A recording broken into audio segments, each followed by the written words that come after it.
In this session, we are going to find out or derive the formula for bending stress sigma equals m times y divided by I. Y is the distance from the neutral axis. It means that at which point we are interested to find out bending stress.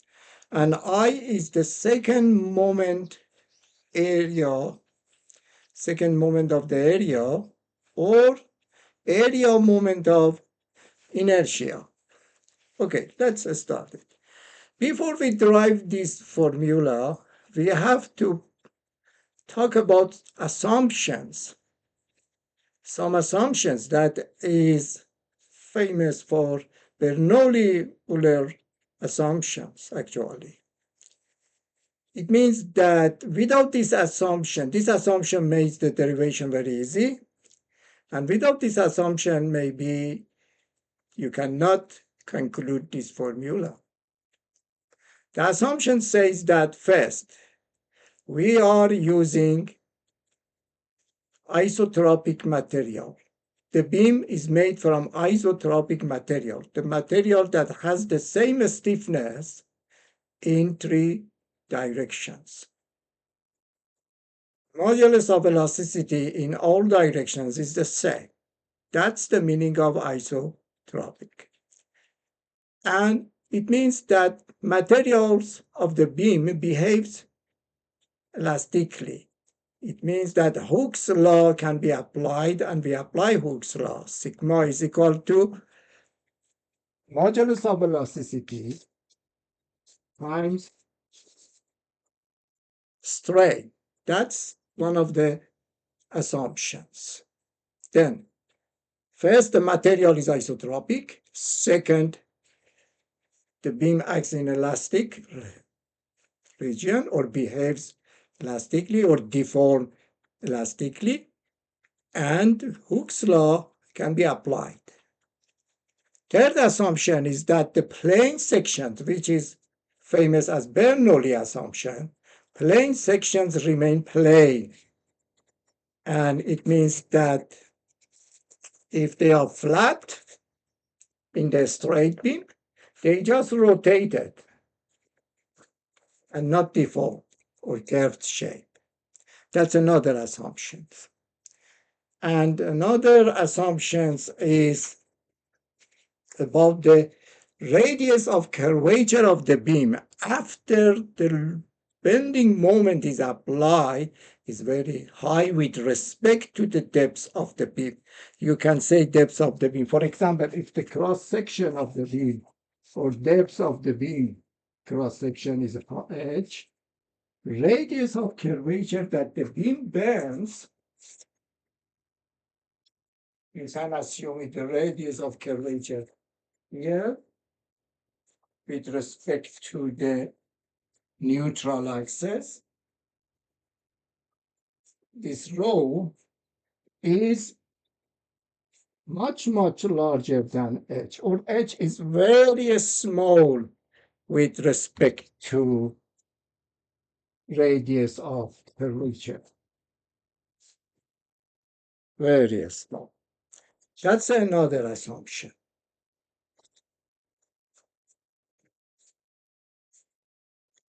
And the bending moment or loading occurs at the centroidal axis of the cross sections. Or you can say that the cross section is symmetric and loading occurs about the vertical principal axis.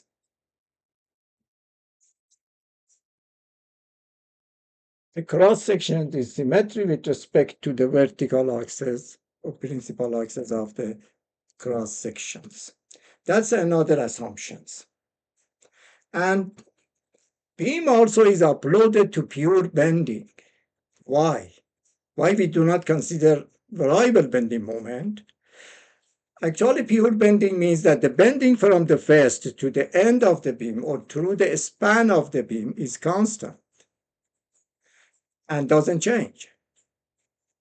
Why? Because we wanted to eliminate the effect of shear horizontal shear stress or horizontal shear force, internal horizontal shear force inside the beam.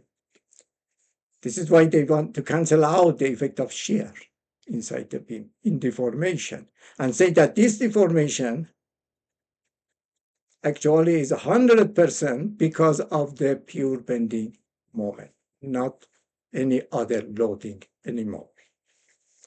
These are the brief of assumptions of this formula. Then Hooke's law, isotropic material, plane section remain plane, loading cross sections is symmetry with respect to the new vertical axis, and loading happens in the plane of the vertical axis of the beam. And the radius of curvature is very large with respect to the depth of the beam. Assume that in a small part of the beam, if you consider an element part of the beam, you can, with a good assumption, say that it is a straight, not curved shape. Okay, but if we have a very high bending, means that the curved shape is a part of a circle and radius of curvature is a small, in this case, this formula can be applied to that. You must go to the section of the large deformation and actually follow that formula for that part. Okay, let's start the derivation of the formula. We have divided this derivation into two parts. First, in the geometric part. Second is the mechanics of material part. And the end, we have some actually mathematics there. Assume that the straight beam is bent like this one, and we consider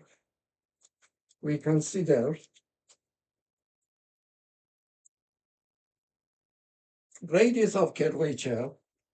Draw it better as draw a vertical line here with till the neutral axis, rho, and then I consider another cross section. That cross section remain plane, perfect flat. This, and then we see that it is the upper layer or surfaces above neutral axis is shorter, and the lower layers or surfaces under neutral axis is stretched. Then, in this case, I wanted to draw a line. If this angle is theta, I just draw a line parallel to this section here. And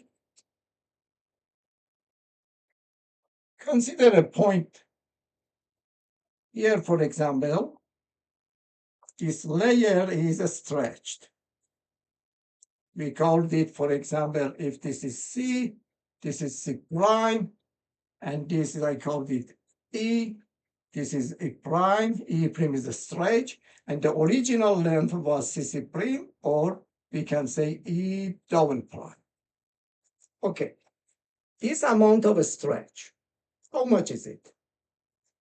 We know that CC prime is equal to E is equal here. And E prime is equal to just geometry, right? Geometry first. CC prime, the geometry can be written as rho times theta. And E prime is called rho plus this distance. How much is it? We called it y from neutral axis. Is rho plus y times theta. Then,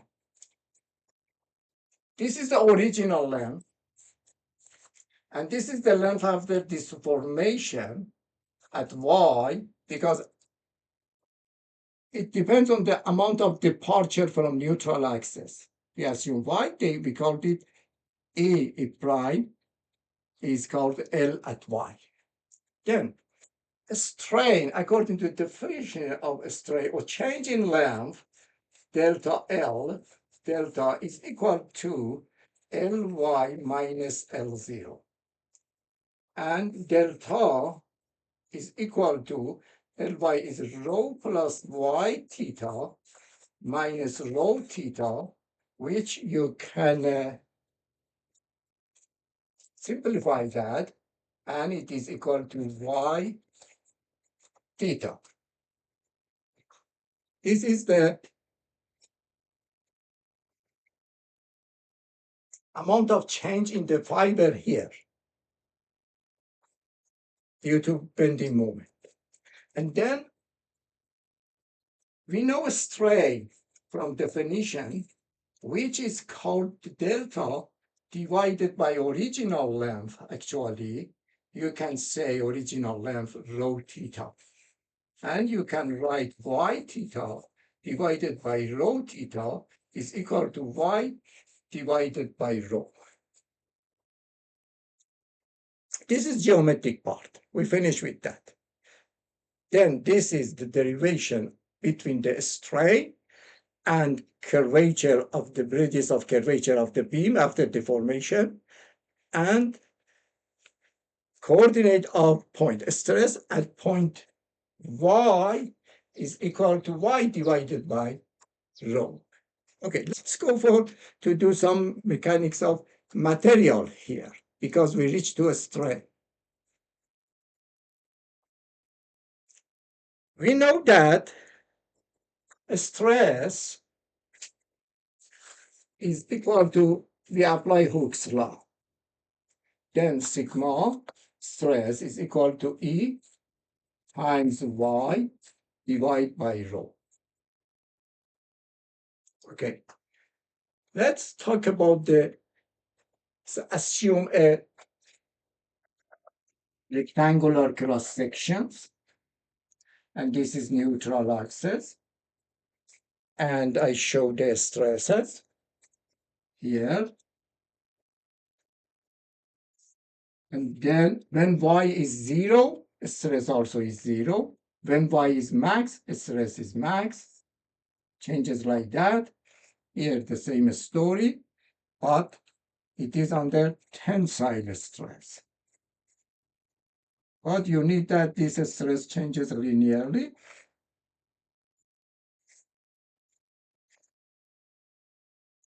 Then look.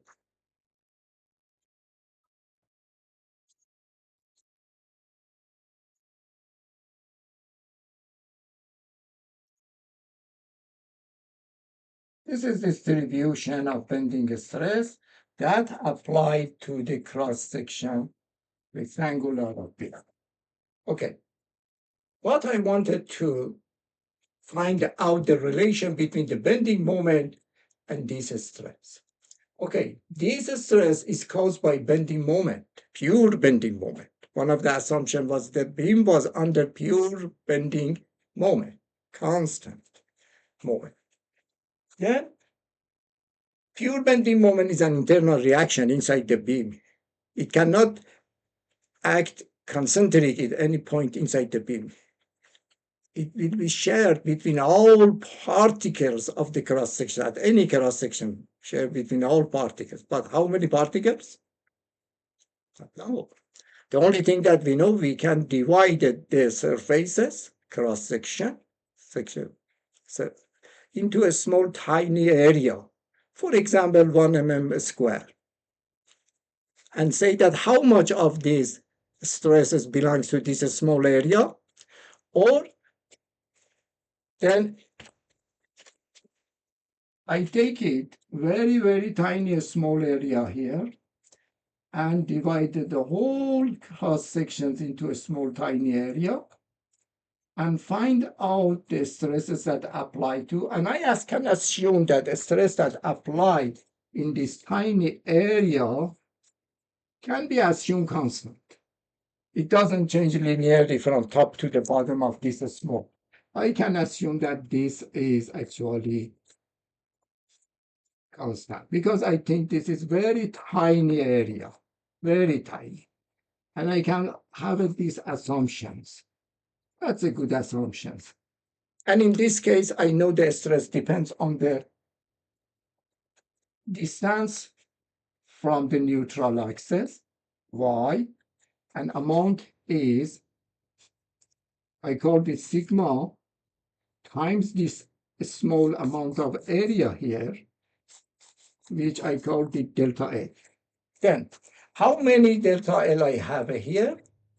I just found out this stress times delta I, and stress depends on the distance of that area from neutral axis.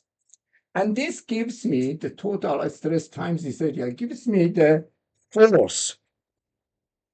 A tiny infinitesimal force here act. I called it delta F. And this delta F times this y give me a small delta M bending moment about the neutral axis. Then for any infinitesimal rectangular that I have here in the cross section, I have a delta M, like a change money, small amount of money. You add it all together to get a lump sum of money. Okay, that's a small amount of moment. For this one, also a small amount of moment. For this, the same. Also for the lower part of the neutral axis, we have the same story, the same delta F, but this delta F is in this direction. For example, I draw one of them. And this delta F also produces a bending moment in the same direction. This is why they add together and make a big bending moment that we call them then sigma delta M. In the whole cross, in the whole area of the cross sections, we call them M. Summation of all this small amount of delta M is equal to M, is equal to what? Summation of all sigma delta A, which is the F, delta F, times distance from the neutral axis. This is force times distance is moment, and a small amount of moment. And if you add them all, the small amount of moment that belongs to all this layer, small infinitesimal rectangles, give us the whole amount of moment, bending, internal bending moment. Then let's make it simplify. M is equal to summation of. I reach to this conclusion that sigma is equal to Ey over rho. I wrote it here, Ey over rho times delta A times y. Let's write it, M is equal summation of E over rho delta A y square. E is constant, has nothing to do with the summation. Rho the same. The only thing that I must sum delta A times y2. This is a mathematical expression, and you know it as the second moment of area, moment of inertia. And there is a term for that. There is a name, which we called it I. Then summation is equal summation of this. You can write it E over rho summation of delta A y squared. And it is equal to M is equal to EI over rho, or the famous formula M is equal to M over EI, better write in this way, is 1 over rho. It means what? It means that curvature that apply to a beam due to bending moment has this relation. If the moment is larger, curvature also is larger. And if the I is larger, beam is more stiffer, and curvature is smaller. Okay? Then let's multiply both sides m over ei 1 over rho. And we know what is y over. Multiply both sides by y. That's what we have. M over ei is equal to y over rho, which is epsilon, strain. And both multiplied by E is equal to M over I, y both sides by y. My over I is equal to Ey over rho or Epsilon, which is sigma. Then we reach to this formula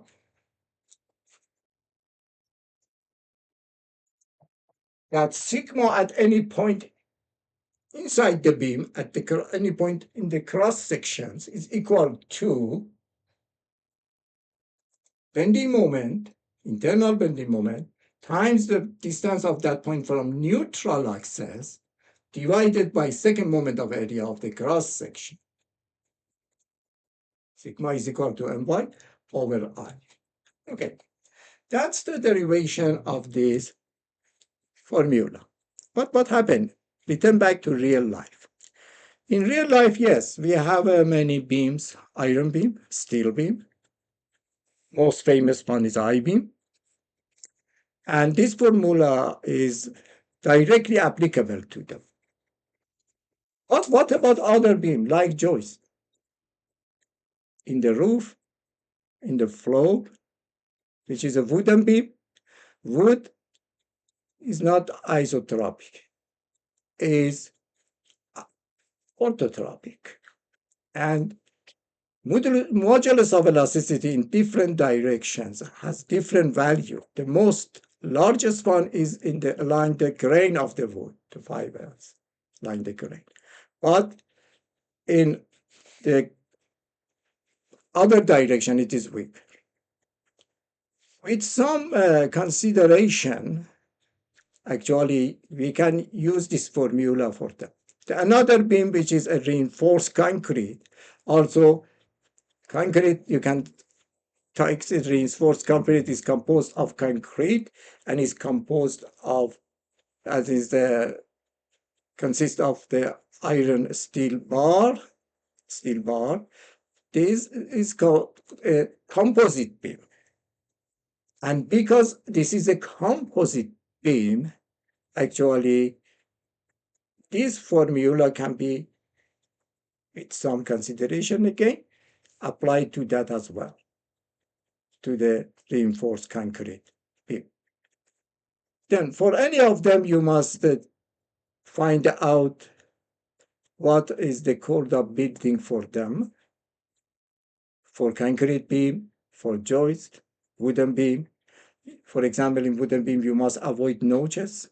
You must avoid to be careful about the shear, especially at the supports, at the connections. That's made some problems and failure in the wooden or joist beam. Okay, thank you for watching. Bye.